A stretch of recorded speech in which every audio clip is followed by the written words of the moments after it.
next few episodes of Stop Me When I Lie, I'm gonna tell y'all my story. I'm gonna start with probably the darkest time of my life.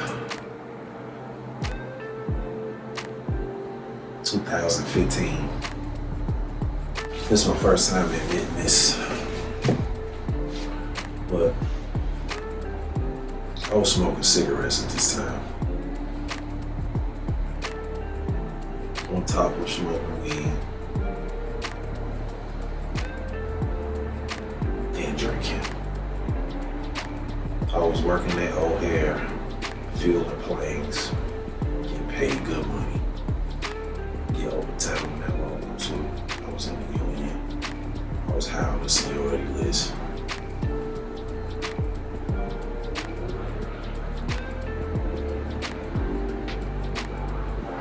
But I was unhappy.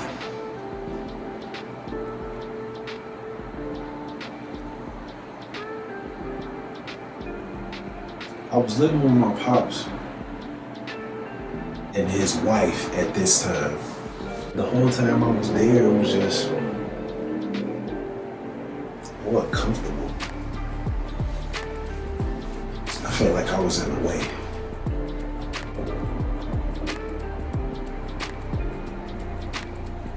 Made an agreement with my pops. It was like I had to pay him rent, which I didn't have a problem with. He had room for me.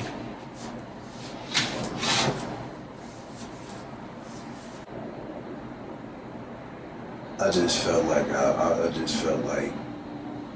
I shouldn't have been there. I was ready to be in my own place. I was tired of living with people. Looking back on it now, Pop probably said a few things that I didn't like, but I just needed to. It was time for me to move out and get my own place. I wish I was stacking. Like I should have been stacking.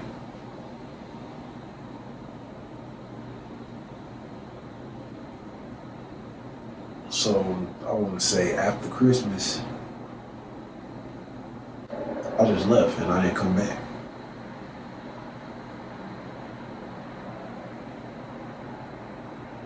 Looking back on it now, I wish I hadn't done that. I wish I would have just told him what I was feeling, because he didn't know. So eventually I ended up moving in with my auntie and my cousins. Now she lived in the house that my grandparents, the house that was originally my grandparents. My granny passed in 2009. My grandfather was gonna sell the house because he couldn't be there because my granny actually died in the house.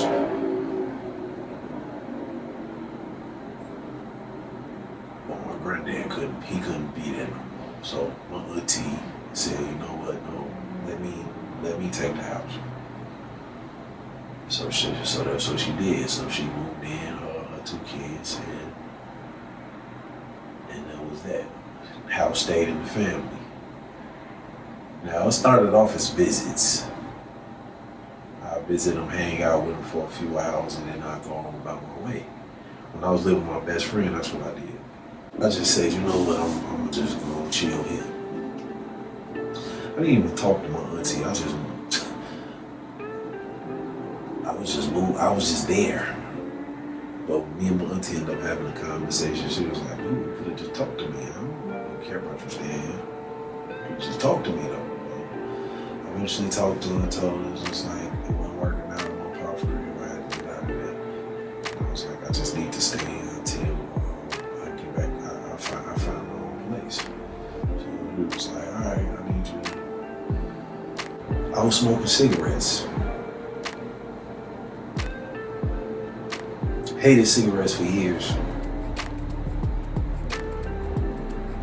But I want to say 2000, 14, I started smoking cigarettes.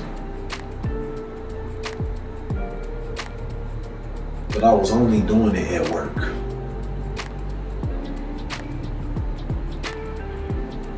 So nobody really, so the only people that knew about it was my guys that I was working with.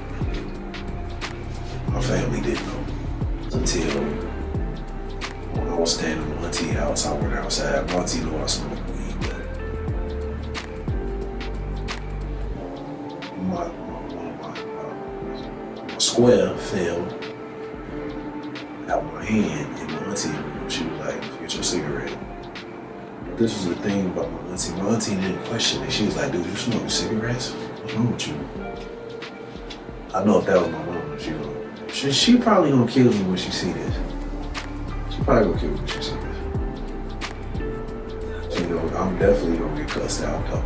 She was like, "Boy, you smoking cigarettes?" I haven't touched a cigarette in years.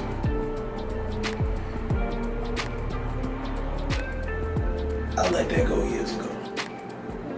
But at this time, in 2015, this is what I was dealing with. This is what I was doing with myself. Smoking cigarettes, and mind you, I would buy packs of Newports. Not multiple packs at one time, but I would buy them. And then when I ran out, I bought another one. And smoking weed, even though I was already smoking weed before the cigarettes even came into play. And I was staying at my auntie house. My auntie stayed with some liquor in the house, so I was drinking too.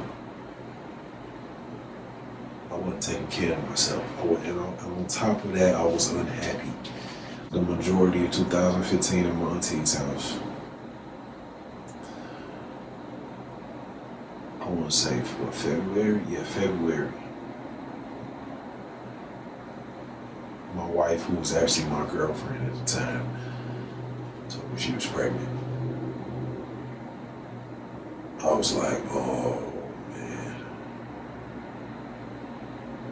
So I'm like, okay, I definitely gotta find somewhere to live now, because I gotta find my own place, because I got a baby on the way now. A little bit after that, I actually bought an engagement ring, but I held on to it for a couple of months, a few months before I proposed to her. Now, because I was dealing with my own stuff, her first few months pregnant was hell for her. I didn't do nothing to make it easy on her, because I was battling my own demons.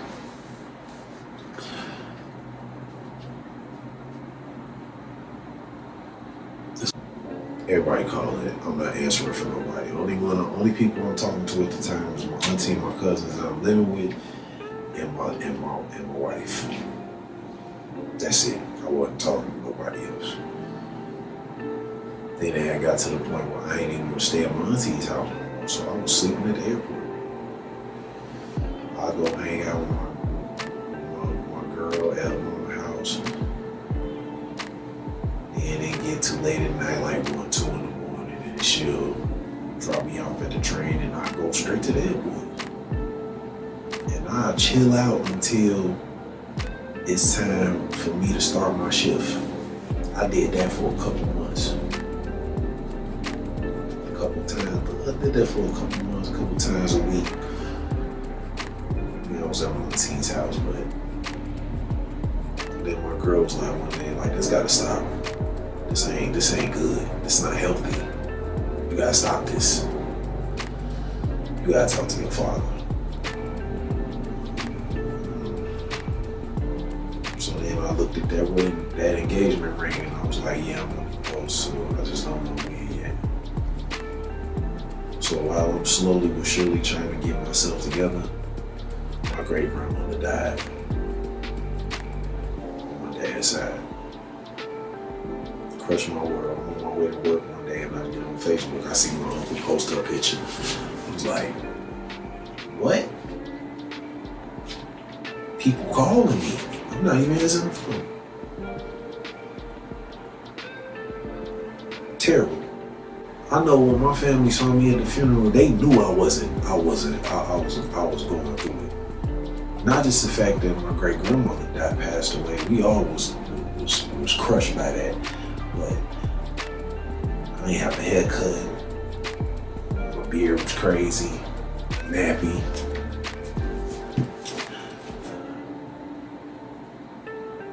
My auntie actually talked to me that day. She was like, "Nephew, I thought you was dead. I put it in my mind. You was dead." I wasn't finna get worked up and worried about you, because I would have went crazy. I just put it in my mind that you was dead. But I'm glad you're not. And then I was telling them about my girl pregnant and all this. But I'm still unhappy, because I'm like, I don't have nowhere for us to live. I ended up reaching out to my pops. Told him, let's meet up, let's have something to eat, and let's talk. Looking back on it now, I wish I would have just communicated with him instead of just leaving and disappearing. Around fall time, I proposed to my girl. Took her to a favorite restaurant. We dressed nice, everything. Proposed to her in the parking lot. I was supposed to do it at the dinner table, but I was so nervous and tripping and tweaking out. I was like, okay, I gotta do this after dinner, because I was scared I was gonna mess it up. So now looking back, I wish I would have just got down on one knee at the table in the restaurant. Everybody would have been reacting, got applause, all that stuff. So, but she was pregnant as hell. I got down on one knee in the parking lot, proposed her. She said yes, of course. So then a month later, November 13th, 2015, we got married. 11 days later, she gave birth to our daughter. And her birthday is 2 days before mine. Then, my 26th birthday, I spent my 26th birthday in the hospital with my newborn baby and my wife. I had stopped smoking cigarettes. I had chilled on the weed. I was still smoking weed, but not as much. We got married. We stayed in her mama's house, because I still wasn't able to find us nowhere to live, a place to live. So we stayed in her mama's house. She had a nice size house. So she opened the door for me, which I appreciate. Looking back at 2015, it was lessons. God was speaking to me. I started praying more after that year. And I realized that made it, whatever I was going through, that much easier. And just express how I'm feeling. No matter if somebody like it or not, just get it out. Prayer works. God is real. And I'm grateful, and I give all the glory to Him for getting me through that year, because that was a rough year. Now today, 2024, I don't smoke cigarettes. I haven't smoked weed in a while. I haven't drank in a while. Mine is clear. I hear Him more now. I pray constantly. Not just during the bad, during the good too. Don't disappear, y'all. The ones close to you don't never know what you're going through if you don't tell them. They don't never know if you're feeling something if you don't express it to them. So yeah, that's my story time. That's one of many. So stay tuned for the next few episodes of Stop Me When I Lie. Beno Tales. Subscribe to the YouTube channel. Hit the like button. Share this. Cause it's really not for me, it's for y'all. Cause I know it's somebody out here that had their own dark times. And I just want to let you know you're not alone. I've been there. But I overcame it. Thank you, Lord.